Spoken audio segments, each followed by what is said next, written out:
Hello, and welcome to this week's episode of the Reset Podcast. I'm your host, Laura Mignot, CEO of experience agency D-Flash.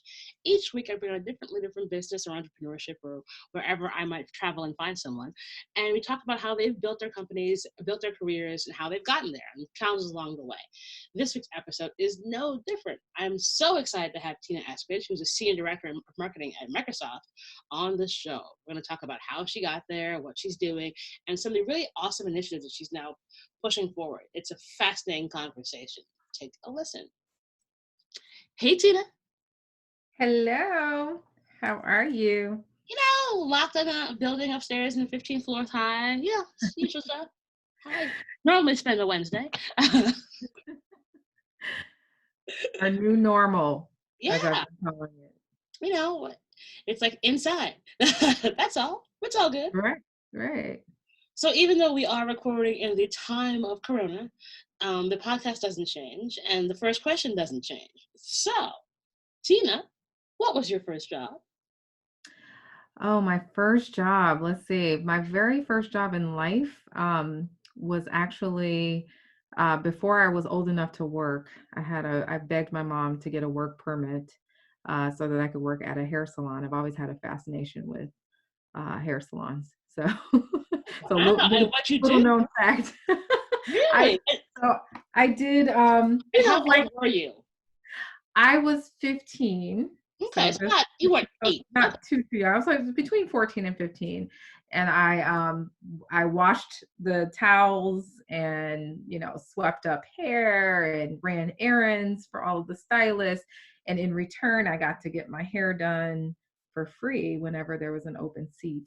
So I loved it. Ah, got it. And so, obviously, working in a beauty salon, you must have learned and listened a lot from very strong, smart Black women. Yes, absolutely. There was nothing like the sense of community in the beauty shop for me, and it was owned. The owner was a friend of the family. She was a friend of my mom's, and it was just awesome to be at her feet. And I also learned a lot about hair, so it was a win-win for me. Well, that obviously would come in handy because God knows dealing with our hair is a struggle. Yes, it's coming in handy right now for sure. Lucky, yeah, you're all styled and colored. At I'm like, home haircut. let's see how long this weave lasts. Like, I don't know. It's gonna be weird. I know. So you go from being an assistant at a hair salon, and so then to becoming a senior director of Microsoft. Now that is an unusual story if ever I heard one. What was that journey like? Yeah, so it's been an interesting journey. So I went to college thinking, so I started my freshman year at Hampton University, and then I transferred to Syracuse University because I wanted to major in mass media because I thought that I was going to be the next Hype Williams. So I wanted to direct music videos. Go ahead. That was, Awesome. that was my goal. Lo and behold, that did not happen though. I went to Syracuse and ended up majoring in business and found a love for marketing and for supply chain management. And so I graduated from Syracuse with those two dual degree in supply chain, and I ended up starting my career in retail in Stamford, Connecticut at Nine West Group headquarters when they were headquartered there. I was part of their first executive training program. And so I had kind of it was a great job because it was a cross between my marketing and inventory planning background. So I was managing inventory for May Company department stores and a bunch of mom and pop stores nationwide for the Nine and Company brand. So that was really cool. So that's where I started. And then from there, I continued down the path of exploring my interest in supply chain. I worked for a couple of third party logistics companies. And then I landed at a supply chain software company called Manugistics back then in the DC, Maryland area. I worked for them for a number of years as a consultant, consulting for big companies like Unilever and GE, et cetera, installing inventory planning solutions and demand planning and forecasting So the solutions. government could have used you right now with this whole issue with the PPE. Because I feel like that must be making your head explode watching this They on TV. could, yes, You're they like, there are absolutely, softwares to fix this. yes. there is software out there that could forecast a little bit of something. So yeah, but yeah, it was definitely a great experience. I did that for a number of years, and then I ended up finding my way into product marketing for that same supply chain software company, and I fell in love with that. I did that for a number of years, learned a lot, and then decided, you know what, it's time for me to go back to grad school to kind of retool. So I went to Howard University where I pursued my MBA in marketing for 2 years. I came out of Howard, worked at Citigroup for a short stint in New York for my internship. And then I came out of Howard and went to an education startup that was a spinoff of Sylvan Learning Systems in Baltimore, Maryland. And so there I led their product marketing uh, team for health and human services programs for a number of years. And then they sent me out on a special project to work with their design and architecture schools and their culinary school in Chicago. And then I came back, and that's when I was recruited by Microsoft. And so I started my tenure at Microsoft leading their, what was back then Windows Embedded uh, global partner and channel marketing team, which transitioned into IoT, the Internet of Things. I don't know if you've heard of that. Yes. Yep. So very, very exciting area to be in, where I was leading the go-to-market strategy for our partners, our distributors, and our OEMs on that side of the business. And then from there, I took a dip back into my supply chain uh, toolkit, and I led Microsoft's device operations organization for North and Latin America for about 3.5 years. And then I came up for air about a year ago, and they said, hey, here's something that we're really passionate about. Would you help us do this? So I now am in our cloud marketing organization, where I lead our inclusive marketing strategy and inclusive product design strategy for all of our cloud products and platforms. So a very simple, easy career that had no twists and turns. Very simple. And you just like, hop from sweeping hair to being at Microsoft. Like there was no twists and turns and that. So, you're probably the first Black woman I've ever met who works in supply chain. Really? I know several. I have to introduce you to Send them them. my way, because the nerd in me is fascinated by this, because I'm like, I feel like I understand that there's a person in the office whose name is like Carol, and she knows what everything is and is managing those softwares, and she wears cute kids or something, and she's been there for 25 years, and she knows the exact expiration date of every N95 mask. She knows where Uh, every single ventilator is, and like could just tell you all that stuff. And I'm like, how do they not know? That's what I assume supply man, because that just seems like it would make sense. that does make sense, and that's true. There probably is a Carol somewhere in every organization, but the Carol doesn't exist without a lot of tools and systems and people Software. and processes somewhere that help make that supply chain work, right? Like So there's what I mean, for I think it's actually interesting for our audience, because I think folks oftentimes don't realize what it takes to go from I bought this thing on my phone on Instagram to it actually showing up in my house 2 days later.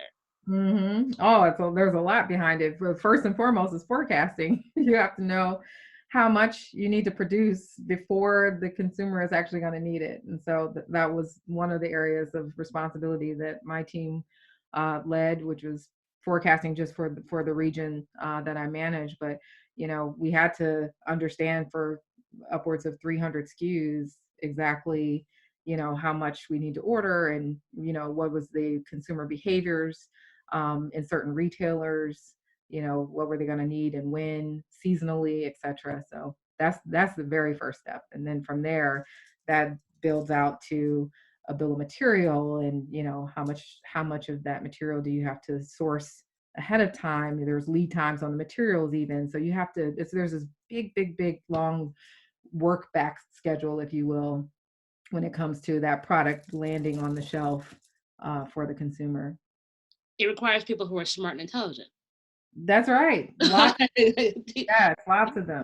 These are things that kind of matter. Hmm. So once you started this new role at Microsoft, what was the thing that sort of like made you want to take on this new challenge? Oh, it was super easy for me. So I am just as passionate about marketing. I've spent most of my career in marketing, obviously, versus supply chain, even though I love both. But um, marketing is my passion, and I wanted to come back to it. But I wanted to come back to it in a way that was authentically part of who I am as a person. And I felt like this role was kind of uniquely for me in that sense, in that I'm super passionate about diversity and inclusion, and not just diversity and inclusion for the sake of seeing people hired into companies, which is super, super critical and very important. But the other aspect, which is what I'm responsible for, is how do we address diversity and inclusion in our marketing and in our products, right? Because I think that's the other part of the equation that often gets missed.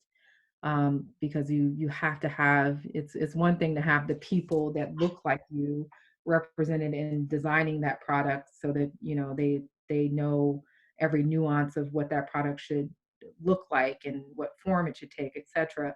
But it's quite another to be able to convey that in the marketplace, so that it speaks to people. It meets them where they are, um, and it fills any gaps that they may have in what they're working towards and what they're doing. Awesome. And so you're a year, about maybe about a year into it now. Just a little over a year. Yeah. And what have been some of the really interesting places that you've gotten an opportunity to go and experience as a result of taking on this cool new role? I'd say the most interesting has been Ghana. So we were able to participate in the Essence Full Circle Festival, their global economic forum that took place there at the end of December.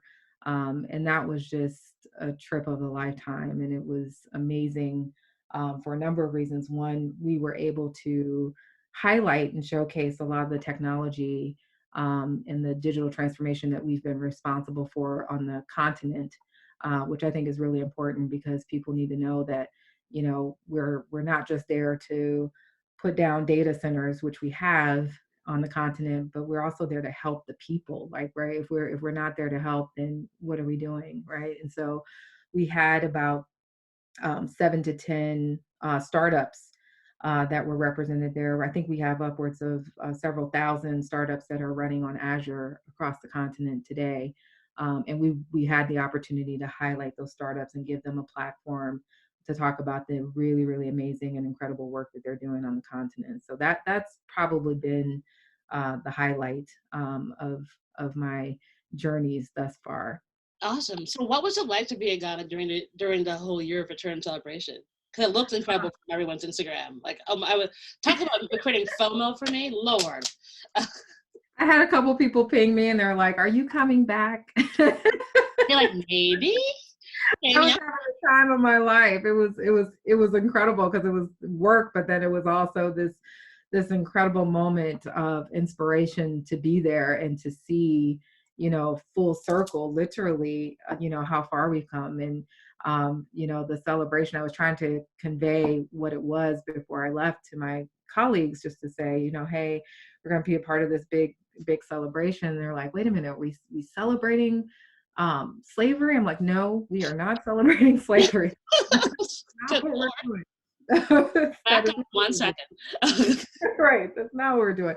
But what we're celebrating is, 400 years later, this rich, rich, rich history, this rich culture, the perseverance of our people. Um, there's just so much there, to celebrate, and so much to be proud of and thankful for. And I was really, proud to represent Microsoft in that capacity, to say, we're here with you, and we're committed to the continent. We're committed to the progress and to the digital transformation that is still to happen going forward. So it was super powerful. Wow, that's amazing. So speaking of that, and having gone through that really, I'm sure, transformative experience, what's been a time in your career which has been absolutely incredible, that you had a challenge along the way, and how did you find your way through it? Oh, what's a time when I've had challenges along the way? Well, I'd say Probably, I think I've been really blessed career-wise. I don't think of anything that I've been through as a particular challenge. I'd say probably the only time in my life that I can say has been extremely challenging was in my prior corp company when my mom passed away. And I think that, for me, it was a number of things, like the perfect storm. I was asked to move from Baltimore to, or DC to the Chicago area. We were working on an acquisition. It was the first time that Laureate, my previous company, was acquiring a brick and mortar university here in the US because they mainly own for profit online institutions. And so I was sent out to Chicago to kind of be a part of that integration team on the marketing side and help, bring them on board and work with the leadership there. And so here I am in a new city. I'm in a challenging role because this is all net new for the company, new model, new everything. And I find out probably within days of arriving in Chicago that my mom is terminally ill with cancer. And the reason why that was so impactful for me is that I grew up, in a close knit family. I have a very large family. Um, my dad was the youngest of 13. Oh my. Okay. So there are lots of aunts and uncles. Yes, lots of aunts and uncles, more cousins than I can name or count. And yet I didn't grow up very close to my family. My dad died when I was 2. And so it was just me, my mom, and my sister. And so when my mom got sick, it was like, whoa, like who's going to be her caretaker? My sister wasn't in a place where she could take care of her, and I am in Chicago. So I literally had to fly because I was working not only in Chicago but part-time in San Diego for one of the institutions that Laureate owned there. And I was literally flying. I found myself flying from Chicago to San Diego to Cleveland every single week. Like that was my commute. It was leave Chicago, go to San Diego, work for a couple days, get to Cleveland, check in on my mom, be her advocate, in the healthcare arena, and then fly back to Chicago. So that, if anything, it made it super, super difficult. But I found myself rising to that challenge, more than I ever thought I could, you know. So even though it was a challenge, I think it was definitely a good learning lesson for me Because career wise. we're far more resilient than we know. Yeah, yeah, and you don't know until something like that happens, and then you really find out, you know. Yeah, it's one of those things where it's one of those tests where you're like, how do I think I'm ever gonna make it through? And you do.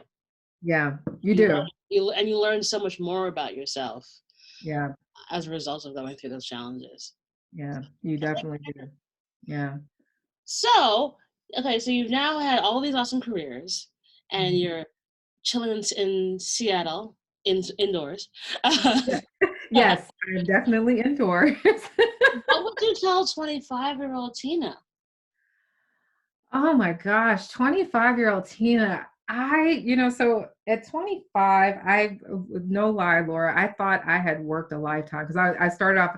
So after that hair salon job, I always had like 2 or 3 jobs. Like I've never gone without a job since the time I was You're a 15. black woman, so like I get it. Exactly, I exactly. was like, Had 10 jobs. I was an intern for Inroads. So I was part of the Inroads of Northeast Ohio. So I interned at American Greetings uh, for 4 years while I was pursuing my undergraduate degree in their marketing program. And so I felt like I had been working forever at 25. No lie, seriously, I really. I need a break. Right. Right. So if there was anything that I would tell my 25-year-old self, it would be take your time. Because I think, especially now more than ever, as we look at this national or worldwide, not national, worldwide pandemic circumstance, it's really, really important to pause. If there's one thing that I've learned in life, especially now, it's the importance and the significance of being present and being in the present moment. taking your time, savoring every opportunity. Because I think what tends to happen is, particularly as I talk to the 25-year-olds that I know today that I mentor, many of them, are in a rush, and they're like, what's the next job? And, what's the next thing? And, I've definitely learned the value of not doing that. And so I would certainly tell my 25-year-old self, like, one, everything's going to be okay. It's going to work out. you know, Well, it always will. it always will, right? It always will. It may not work out according to your plan, but it's going to work out, and it's going to be probably better than you would have planned it. Exactly. And take your time. Well, yeah, I think that's actually a really important point, especially that in this current timeline where like it's we've been seeing all these ridiculous memes like you can start your new business, you can write that book, you can write that screenplay while you're on this forced sabbatical, and Right. I'm glad to see that there's been a good amount of pushback against that because Yeah. this is not I just happen to be working from home. It's I'm home because there's a crisis outside and I can't go outside. Right. And that there is like this rush to try and get everything done by the time you are 30 is just Right. absurd. Or even us now as working professionals, it's like I have to if I don't make this time while I am at home super productive and I don't come out with like these 18 new things or this amazing new e-commerce business I built from my couch. Like, I've been Right. seeing a lot of that stuff, and I'm like, what are you doing? Like, Right. even for me, like, folks were asking me, like, well, Laura, well, what virtual events are you going to be doing? I'm like, none. Right. You're sitting still. I'm like, I'm one, not gonna shoot my shot the first week we're all here, stuck Mhm. here, because y'all it's kind of like the honeymoon phase. Like, oh Right. my gosh, like when this is like, we're a month or a month and a half into this, that might be a better time to like create something that people want to respond to. But more back, like I'm taking my time here because this is strange. Right. This is Right. not normal. It And is not normal. and I think if you look at it as like you bring that human element back to whatever you may do, you're going to be a whole lot better off. And treating people as if like you're not all Autobots, but like you're feeling and thinking and human beings. Like you don't know whose family has had someone pass away. There's 12,000 people have died in a Right. month. This is not Right. this is not a game. It's Um, not. It's not. and And it's I live getting in New closer York. and closer.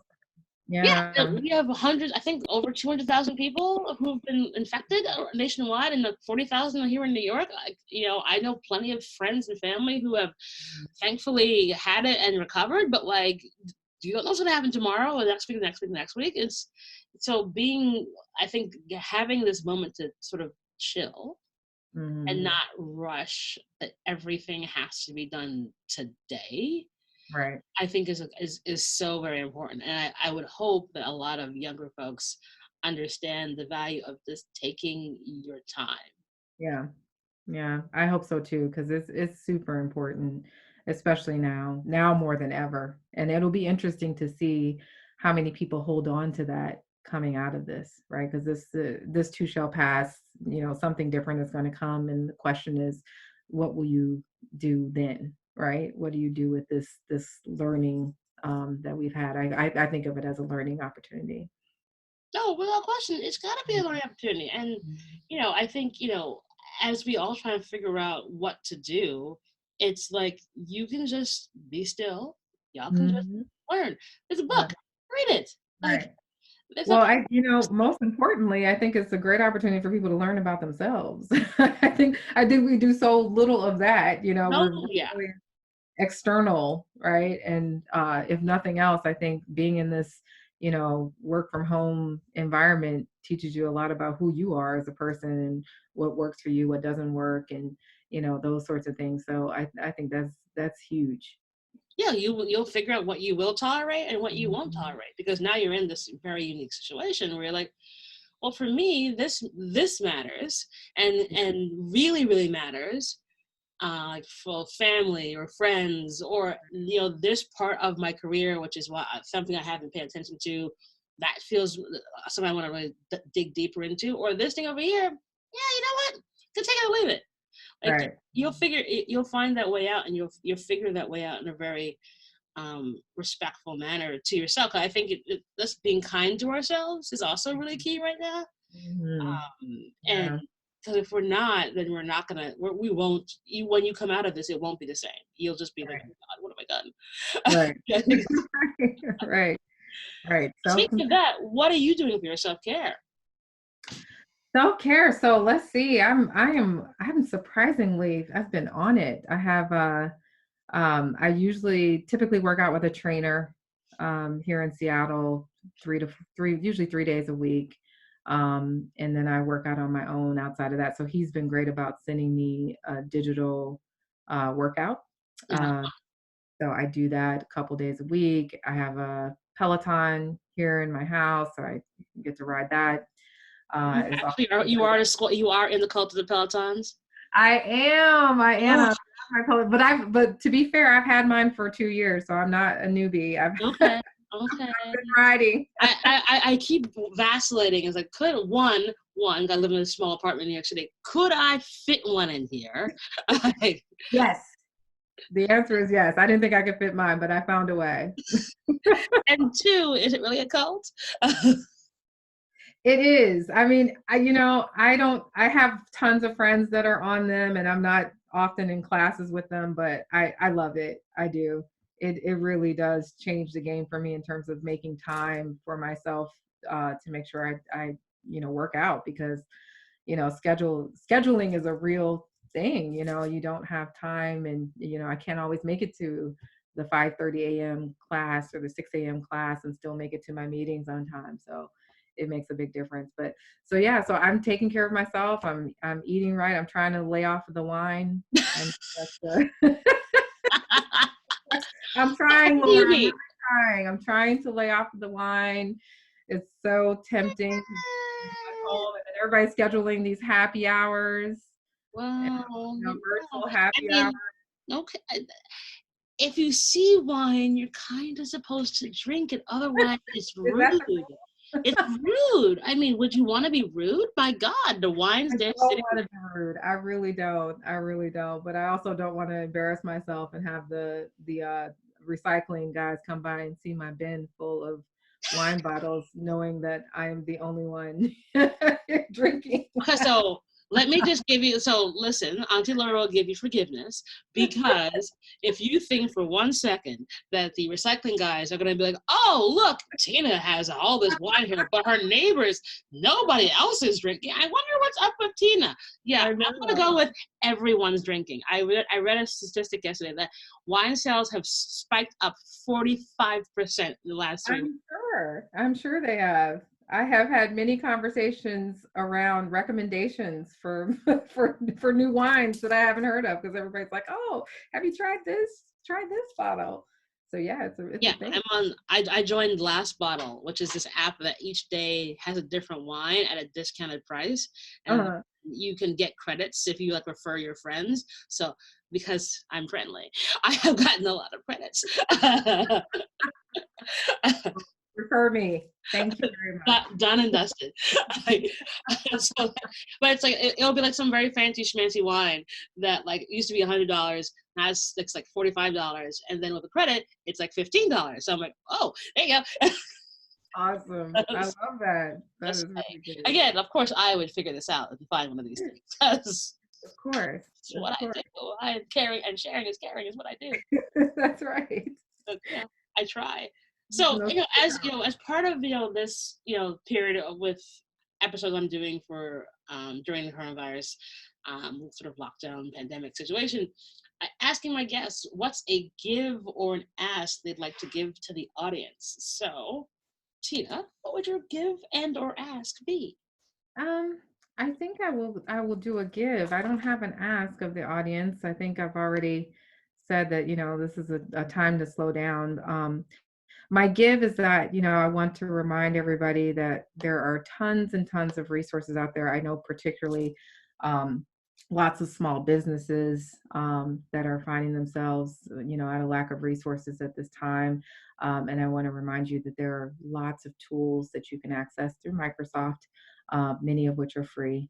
So I encourage everybody to access Teams, for example, which is a great tool if you want to work virtually, both if you're, if you have children at home, they can use it for schoolwork as well. But for working adults that need a vehicle for virtual meetings, highly recommend Teams.